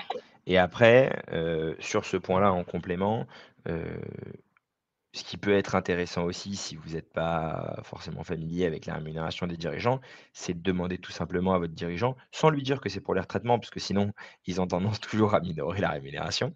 Mais c'est de dire demain, si quelqu'un doit prendre ta place et que tu prends un directeur général pour prendre ton poste, quel est le niveau de rémunération estimé? Quel type de profil? Ça permet de plus facilement appréhender. Maintenant, sur les retraitements, surtout quand on est dans un contexte de transaction, c'est pas parce que, on met les retraitements nous, quand on réalise l'évaluation, qui seront acceptés par leur preneur. C'est une approche que l'on réalise nous. L'idée, c'est d'être le plus objectif possible, parce que si on en met trop, de l'autre côté, on va dire: «Écoute, tu es sympa, mais il y a un moment, en fait, ta boîte, elle tourne toute seule et tu dépenses rien». Mais moi, je le vois fréquemment, et on en parle après sur les multiples, donc ça va faire le lien, c'est parfait. Mais parfois, on est très agressif sur les retraitements et la partie adverse nous dit gentiment: «Bah, ça, j'en prends que la moitié. Ça, OK, je suis d'accord. Ça, je suis pas d'accord». Et parfois, on est plus prudent et là, ils peuvent rien dire. Et dernière question, Alexandre, je crois, avant de passer à la suite. On nous demande: «Est-ce que la méthode des multiples peut être moins favorable, pour une entreprise en forte croissance?» Si elle est en forte croissance, je dirais que c'est presque plus favorable et que justement, la question qu'on va se poser, en tout cas, si je suis acheteur, parce que là, c'est toujours la même chose. Hein. Si je suis acheteur et qu'elle est en forte croissance, je vais peut-être plutôt vraiment faire une moyenne sur les 3 dernières années en prenant peut-être les 2 premières où le résultat est un peu moins bon pour pondérer la 3e année. Puis quand je suis vendeur, je vais dire, attendez, ça peut que continuer. Et donc, je me base uniquement sur la 3e année parce que regardez comme ça va cartonner dans les années à venir. Et donc, là, après, on est dans un échange entre acheteurs et vendeurs pour décider de… et après, ce qu'on n'a pas évoqué là, c'est qu'à un moment donné, quand on est côté cédant, de dire, écoutez, là, vous êtes très haut en termes de prix par rapport à ce qu'on a fait et autres, attendez-vous à ce que dans une proposition, il y ait des mécanismes d'ajustement de prix, type complément de prix, complément de prix, crédit vendeur et ainsi de suite. Vous voyez, donc c'est là-dessus aussi qu'il faut savoir conseiller son client, de dire, OK, on va présenter le dossier à un prix élevé. Par contre, prix élevé, ça veut peut-être dire des éléments qu'on va vous demander en compensation, avec ce que je viens d'évoquer. Mais qui n'est pas le sujet aujourd'hui, mais qu'il faut avoir en tête. Ouais, tout à fait. Non, mais on est complètement en phase, donc c'est top, parce que j'allais répondre aussi. C'est de dire qu'il y a des compléments de prix sur ces entreprises en forte croissance. En fait, il faut jamais oublier que une fois que le repreneur récupère l'entreprise, il veut pas payer ce que lui va faire comme effort commercial. Parce que même si l'entreprise est en forte croissance, il faut quand même faire en sorte qu'elle continue de tourner, continue de se développer, et cetera, et cetera. Donc on peut mettre des compléments de prix sur 1 ou 2 années en général. Moi, j'aime pas quand ça dépasse trop, sauf si le dirigeant reste pendant un certain temps. Et après nous, ce qu'on fait aussi fréquemment, c'est que si par exemple, on est sur une opération, d'évaluation avec une session qui est censée intervenir courant 2025, on va faire l'évaluation, je sais pas moi, en avril 2025. Je vais demander un atterrissage 2025 à mon client et je vais éventuellement l'intégrer si je pense qu'il y a une croissance significative et que ça vaut le coup de l'intégrer. Par contre, le fait de l'intégrer dans l'évaluation, comme le dit Alexandre, il y aura potentiellement un sujet de complément de prix parce que le repreneur va dire: «Bon, c'est très bien que tu l'aies intégré. Maintenant, comme c'est pas garanti, je veux avoir un minimum d'assurance pour pouvoir te payer ce prix-là». C'est des stratégies qu'on peut mettre en place, pour optimiser justement ce multiple ou cette valeur, quoi.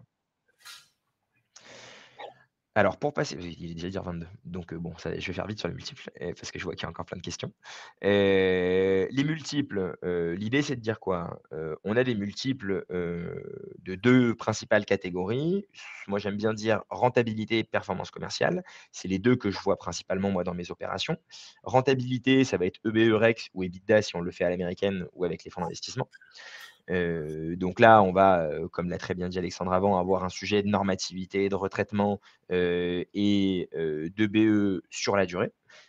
Ça, l'indicateur, on le choisit en fonction, de, son entreprise et aussi souvent en fonction du secteur.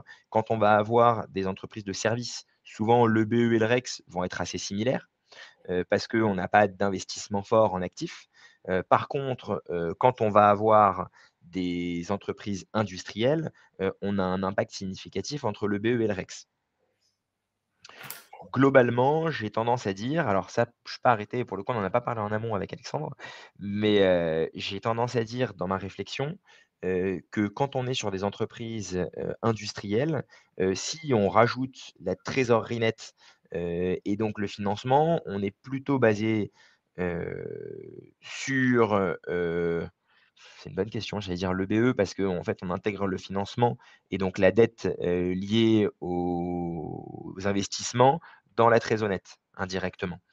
Heu, mais ça, après, ça va être une négociation avec le repreneur. Ce qu'il faut juste, avoir en tête, c'est qu'en fonction de l'agrégat qu'on prend, le multiple ne sera pas forcément le même. Parce que sur une entreprise industrielle, comme je vous le disais, le BE et le REX sont potentiellement complètement distincts si on est en pleine phase d'investissement et donc on ne va pas appliquer les mêmes multiples sur le BE et le REX. Donc il faut bien faire attention aux bases de données qu'on récupère, aux multiples que l'on récupère et à appliquer sur les mêmes agrégats. Ce qui se fait le plus fréquemment, c'est l'EBITDA. Et ensuite, les autres typologies de multiples, c'est les multiples de performance commerciale, chiffre d'affaires ou marge brute. Pourquoi je parle de marge brute? Parce que, par exemple, quand on met à disposition du personnel, le chiffre d'affaires est pas forcément pas forcément représentatif, en fait, de la performance commerciale. C'est la marge brute qui va être représentative. Pourquoi? Parce que si je les facture avec un coefficient très mauvais, en fait, je vais avoir un beau chiffre d'affaires, mais je vais dégager 0 rentabilité opérationnelle. Alors que si j'ai un chiffre d'affaires plus bas, mais avec une super marge, commerciale, je vais avoir une distinction assez significative. Ensuite, si on continue, sur les sources de comparables justement, on a là, est presque terminé, OK. Le premier point idéalement, c'est vous avez peut-être déjà vous, au sein de vos cabinets, des opérations qui ont été réalisées. Pas forcément que vous avez réalisées vous, mais qui ont été réalisées par vos clients et sur lesquelles vous pouvez peut-être récupérer la donnée. Ça permet de se construire une base de données interne des opérations. Ça, c'est le premier point. Deuxième point, échange entre consoeurs et confrères. Moi, ce que j'aime bien faire fréquemment, quand j'ai des opérations, où, je me pose la question, où je suis pas forcément à l'aise parce que c'est pas un secteur que je fais au quotidien, que j'exploite au quotidien, je vais appeler des personnes que je connais, notamment dans des banques d'affaires ou autres, pour avoir un peu des niveaux d'information de multiples. j'aurai jamais un multiple exact, mais on aura une fourchette. Par exemple, la norme en cabinet d'expertise comptable, souvent on dit c'est entre 0,8 et 1,2 du chiffre d'affaires. Alors là, ça explose un peu en ce moment parce qu'il y a des fonds qui arrivent, mais c'était la norme historique. Quand on va aller dans le secteur de la gestion de patrimoine, on va avoir des multiples d'EBE qui vont être plus importants que dans d'autres types de services. On va être plutôt à minima entre 6, 7, 8, voire 9 en fonction de la taille de l'entreprise, de la rentabilité et de la structuration du chiffre. Est-ce que c'est uniquement, de la rentabilité sur les actifs sous gestion? Est-ce qu'il y a aussi de la facturation de prestations de services? Et cetera, et cetera. Et l'autre point, c'est les bases de données, bien évidemment. J'en donne 3 qui sont, on va dire, accessibles et à des prix corrects. La première, c'est la CCEF, toujours, qui, réalise une étude, alors je crois que c'est semestriel ou annuel, je ne me rappelle plus de la récurrence, sur des analyses de marché par rapport au marché boursier, et qu'ils essayent de mettre en perspective avec des entreprises de type PME, donc plutôt en lien avec nos clients. Cette analyse, elle coûte pas très cher, hein. Le bouquin, il coûte entre 30 et 50 € si je dis pas de bêtises, et ça permet d'avoir une première base. Damodaran, pareil, c'est les multiples boursiers. C'est un professeur américain, alors il faut comprendre le site internet, mais c'est un professeur américain qui fait des analyses assez significatives sur le marché monde par rapport aux multiples cotés, donc ça permet d'avoir une deuxième source d'information. Et le troisième que j'ai découvert il y a pas longtemps, et que j'aime beaucoup, c'est Codia, qui a été, co-développé par un expert comptable et une autre personne, qui je crois a un profil plutôt commercial développeur, qui va en fait regarder toutes les transactions type, apport de titres, augmentation de capital, fusion et cetera, et il va essayer de récupérer des multiples à partir des données disponibles, sur le marché, sur des multiples de chiffre d'affaires et de BE quand ils en ont, sur de la TPE-PME. Et donc ça permet de se mettre en lien, nous, direct avec les clients qu'on a assez fréquemment. Il y a d'autres, plateformes type Merger Market, Capital IQ, et cetera, mais c'est souvent des opérations plus importantes, en termes de taille, et avec des coûts d'entrée pour accéder à ces outils beaucoup plus importants. Et donc quand on fait une opération de temps en temps, on n'a pas envie de payer 3 5 6 000 € pour accéder à une base de données qu'on va utiliser 3 fois dans l'année. Je pense que c'est quasiment tout. Il reste une slide peut-être. Juste pour compléter sur les bases de données et à 2-3 minutes près, on respectera le timing. Moi, alors, dans ce que dit Julien, moi, je crois effectivement beaucoup aux échanges qu'on a, soit entre confrères, soit avec des tiers sur des opérations réalisées. Mais là, il faut faire encore très attention, parce que ce n'est pas parce qu'on connaît le prix de vente qu'on connaît le multiple, hein. On a vu tout à l'heure, hein. Du prix de vente, il faut déduire la trésor pour arriver à la valeur d'entreprise, et c'est là qu'on peut calculer son multiple. Et quand on est dans une PME, il faut savoir les retraitements qui ont été appliqués. Donc moi, je vois, déjà, il y a ça, parce que les bases de données, il y a beaucoup de bases de données qui vous donnent des multiples, mais des multiples pour des ETI. Donc, il y a beaucoup de bases de données, vous voyez des multiples de 10, 12 fois le BE. Dans la plupart des PME, les PME, elles ne sont pas évaluées 10 à 12 fois, premièrement. Et deuxièmement, il y a des bases où on va vous donner des multiples moyens. Mais un multiple moyen, pour moi, ça ne veut rien dire. Je m'explique. Nous, on est abonné à une base de données. Bon. Et la base de données qu'on a, alors, le défaut, effectivement, c'est que ça donne des valos de TI. Mais après, il peut y avoir des savants calculs pour passer d'un multiple de TI à un multiple de PME. Bon. Et la base de données qu'on a, ça recense les différents deals qu'il y a pu y avoir sur 1 ou 2 ans. Et pour un multiple moyen qui va être à 11, on voit qu'il y a eu des transactions à 3 et puis des transactions à un multiple de 20. C'est comme l'immobilier. Quand on dit qu'un prix de vente moyen dans un arrondissement parisien, c'est 10 000 €. Le prix de vente moyen, c'est une moyenne entre un duplex au dernier étage qui a vu sur tout Paris et un appartement qui est au rez-de-chaussée et qui a vu sur Caux. Donc, votre entreprise, c'est pareil. L'idée, c'est de savoir, mais finalement, à quel étage elle est. Donc, les multiples moyens, et justement, c'est là que le diagnostic intervient, c'est qu'à un moment donné, un multiple moyen, c'est bien beau, mais ça reste une moyenne, finalement, entre des entreprises de très haute qualité et des entreprises qui ont une qualité qui va être beaucoup plus faible. Et c'est là que le rôle de l'évaluateur intervient, de dire, OK, comme je n'ai pas autre chose qu'une moyenne, à un moment donné, moi, je considère que je me situe où par rapport à la moyenne.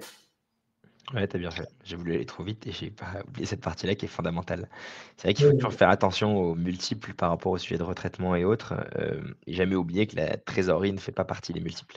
Ça vient en complément ou la dette Ouais, liquide. Julien, il y avait une question. Est-ce qu'il existe des multiples intégrant l'endettement financier permettant de passer directement de l'agrégat au prix de l'action? Pas à ma connaissance. Enfin, après, il y a des sujets de multiples boursiers type le PER, sur les dividendes versés et cetera, qui sont mais plutôt des multiples boursiers qu'on n'applique pas du tout dans le cadre de nos opérations. Donc c'est pour ça que j'en parle pas et que, en toute transparence, même moi, je suis pas spécialiste du marché boursier. Ça peut arriver, mais pas dans nos opérations à nous. Et puis là où on ne le conseille vraiment pas, ça veut dire que dans ce même multiple, vous appréhendez et d'une part la valeur d'entreprise Ouais. et la dette financière nette. Pour une PME, avoir un multiple qui va intégrer ces deux données, on risque vraiment de faire un raccourci. Ouais, tout à fait et si on veut faire le parallèle, en fait, le sujet, c'est que sur les TPE-PME qu'on peut avoir en client et je pense que vous le voyez au quotidien, il y en a qui vont garder l'argent dans la boîte parce qu'ils en ont pas besoin, qui vont avoir des capitaux propres énormes, une trésorerie excédentaire significative, d'autres qui vont tout sortir en dividendes et donc utiliser le même petit pour les 2, ça n'a pas de sens. Alors que souvent, quand on regarde des entreprises cotées, des marchés boursiers, il y a certains ratios, parce qu'il y a des distributions aux dividendes qui sont des distributions de dividendes aux investisseurs qui sont réalisées et donc on a on va dire des similitudes, dans les structures financières des entreprises. Donc c'est plus facile de le faire. Donc chez nous, je ne conseille pas. Alors, donc, pour terminer, et donc là, on est. Oh, pardon. Non, t'inquiète. Ouais, ça c'était le dernier point en 2 mots et après je vais laisser Alexandre finir. L'idée, c'est justement, on nous disait au début, le diagnostic, à quoi ça sert? En fait, le diagnostic, il sert justement à appréhender si on va avoir un multiple haut dans la fourchette que l'on va identifier ou un multiple bas dans la fourchette que l'on va identifier. Plus les risques sont faibles, donc plus les risques sont diversifiés, plus le multiple va être important forcément et plus les risques sont élevés, plus le multiple, est faible et parfois même on peut mettre en place des décotes par rapport au multiple de marché si on voit qu'il y a des risques opérationnels très significatifs. Là-dessus, désolé de vous décevoir, mais il y a pas de miracle, ça se fait aussi en fonction de la pratique. Plus on en a, dans les pattes des évaluations et des opérations, plus on sait appréhender ce sujet de fourchette haute, fourchette basse, et d'où l'intérêt d'échanger entre consoeurs et confrères quand on a des sujets par rapport à ça. Et après, lien multiple retraitement, ce que je mettais, c'est juste, avoir en tête, parce que nous, c'est ce qu'on fait assez fréquemment. Si on est très agressif sur les retraitements, qu'on met énormément de retraitements, il ne faut pas non plus mettre le multiple le plus élevé du marché. Souvent, on va vous dire: «Attendez, ça vous me le retraitez, vous me le retraitez, vous me le retraitez. Bon, je veux bien, mais si en plus vous me mettez un multiple élevé, en fait, vous vous voulez bénéficier de l'ensemble des optimisations». Donc il faut aussi être, objectif dans son approche des retraitements et son approche des multiples. Et les 2 derniers points et qui feront le relais avec, ce que va dire Alexandre derrière, c'est que la valorisation, elle est bien, mais il faut que le financement soit réalisable, parce que, dans la tête des acquéreurs, il y a toujours une approche par rapport à un financement. Même si parfois on ne peut pas financer uniquement avec de la dette, il y a toujours une rationalisation du sujet, sauf quand on est levée de fonds et autres, mais ça c'est un contexte spécifique. On n'est pas sur des sessions de TPE-PME. Et le plus important pour que l'évaluation soit optimisée, c'est d'anticiper la cession. Si le client vous dit: «Je veux céder», c'est déjà trop tard. Parce que, on aura 3 mois pour optimiser, c'est un peu loin. Ce qu'il faut, c'est optimiser dans les 3-5 ans avant la cession, optimiser l'organisation, optimiser les coûts, optimiser la rentabilité pour que quand on arrive sur le marché de la cession, on ait une entreprise qui soit déjà belle, et avec une rentabilité naturelle sans avoir besoin de tout retraiter et de dire: «Bah, en fait non, là il a pris, je sais pas moi, ses vacances aux Bahamas, il a passé une partie de son loyer perso», et cetera, et cetera. Ça fait jamais plaisir et c'est toujours un facteur de risque dans les discussions avec les repreneurs. Alors, Julien a évoqué plusieurs fois hein, tout ce qui est échange entre confrères. Donc, pour poursuivre les échanges, évidemment, il y a le comité de transmission et où on est toujours riche de ces échanges et de ces questions et des sujets qu'on peut approfondir. Alors, pour terminer, l'idée, Julien et moi, on s'est dit, mais finalement, au lieu l'idée, c'est d'élargir un petit peu le sujet, ce qu'on a essayé de faire tout en étant concentré quand même sur notre sujet des multiples, mais de resituer ça dans un contexte de transaction et de se dire que ce qu'on voit en tout cas, Julien et moi, beaucoup, c'est que, en tout cas moi je le vois quand je suis côté acheteur, c'est que bien souvent en face de moi, pour discuter, pour négocier, souvent, bien sûr, il ne faut pas faire de généralité, mais quand même très ou trop souvent, ce n'est pas un expert comptable que j'ai en face de moi, ça va être un intermédiaire. Alors certes, parfois il y a des experts comptables qui peuvent avoir l'impression d'être présents dans le process de transmission parce que ils auront donné des documents à l'acheteur, ils auront donné les documents pour l'audit, mais en tout cas, quand on est dans la transaction, accompagner son client, c'est pas uniquement, et c'est très bien bien sûr, c'est pas uniquement donner des documents à l'acquéreur quand on est côté cédant, mais c'est également l'accompagner tout au long de la phase de transmission où il y a vraiment ces phases de négo, il y a vraiment ces phases d'accompagnement à la documentation juridique qui n'est pas le seul domaine des avocats, parce qu'un avocat, quand il doit faire son protocole, quand il doit faire sa GAP, il y a plein d'éléments financiers dedans. Et moi, je vois, quand j'accompagne mes clients, on a des réunions avec avocats, clients, pour savoir, tiens, le protocole, qu'est-ce qu'on met dedans, la GAP, comment ça se goupille. Parce que l'avocat, sans le financier, il est un peu sec. Donc, c'est des éléments, moi, je pense, où il faut qu'on sache peut-être être plus présent pour ceux qui ne le sont pas.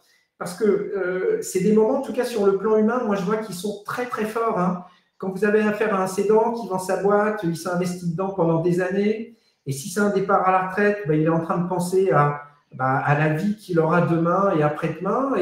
Et là, on partage des moments très, très intenses, ça, il n'y a pas de doute là-dessus. Et puis, pour être peut-être un peu plus également terre à terre, c'est des missions qui sont également plutôt à forte valeur ajoutée et où je vois, en tout cas pour beaucoup d'experts comptables, le pas à franchir n'est pas si grand que ça, l'étape à franchir n'est pas si grande que ça, où c'est plus passer d'un côté technique à un côté, je dirais, relationnel, connaissance du process et approche globale du process. Et dans des endroits, effectivement, comme le comité de transmission, peut-être certaines formations à subexpertise, le pas, je pense, peut être assez rapidement franchi. Ouais, juste pour compléter sur ce sujet-là, je fais de l'autopromotion, mais il faut que j'en discute d'ailleurs avec, l'ordre. On a construit au niveau du CFPC une formation sur anticiper la cession. Parce que justement, on trouvait que ça manquait au niveau du catalogue, vraiment d'accompagner. Alors c'est vraiment focus sur le process de cession et pas sur l'évaluation, mais on a commencé justement à intégrer ça au niveau des différents IRF, pour que vous puissiez, on va dire avoir les bases, de ce sujet-là pour commencer à essayer de l'intégrer au sein de vos cabinets. Voilà et heu et puis c'est tout, hein. Merci à tous, à toutes et à tous. Ça a été très intense avec beaucoup de questions, on a un peu débordé. Merci Alexandre, c'était très agréable de présenter ça avec toi. Ouais, très sympa, Julien. Et puis, merci à tous, surtout pour votre participation très active. On a eu beaucoup de questions et ça, c'est vraiment très agréable quand on anime d'avoir toutes ces questions. Et Merci. s'il y a Bonne quoi que ce journée. soit, n'hésitez pas. Très bonne Ouais, journée. bonne journée. Au revoir.